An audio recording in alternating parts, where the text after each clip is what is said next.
ઓખા નવી બજાર ખાતે ઓખા કા રાજા ગણેશ મહોત્સવમાં રાધા અષ્ટમી નિમિત્તે રાધા કૃષ્ણ નંદ મહોત્સવનું આયોજન કરાયું હતું, જેમાં સમૂહ આરતી બાદ કૃષ્ણને રાધા સ્વરૂપે નંદ મહોત્સવ યોજાયો હતો.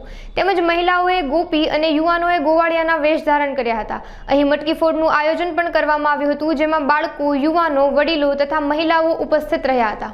ગણેશાય નમઃ. વક્રતુંડ મહાકાય સૂર્યકોટિ સંપ્રભ નિર્વિઘ્नं કુરુ મે દેવ સર્વકાર્યેષુ સર્વદા. આજ રોજ ઓખા કા રાજા ગણપતિ મંડળમાં 10 વર્ષ પૂરા થયા અને દર વર્ષની જેમ આ વર્ષે પણ કૃષ્ણ જન્મોત્સવ ઉજવીએ છીએ, જે રાધાષ્ટમીના આવે છે. આજ રોજ સૌ ગ્રામજનોએ મટકી ફોડ કાર્યક્રમ તથા રાધાષ્ટમીની ભવ્ય ધામધૂમપૂર્વક ઉજવણી કરી. તેમાં સૌએ હર્ષોલ્લાસ, દાંડિયા રાસ તથા મહાપ્રસાદીનો લાભ લીધો. અને અમારે કાલનો કાર્યક્રમ છે મહાઆરતી, દીપમાલા મહાઆરતી. તો આપ સૌ ગ્રામજનો આવી અને ગણપતિ બાપાના આશીર્વાદ લઈ અને ધન્યતા પામશો. અસ્તુ કલ્યાણમ.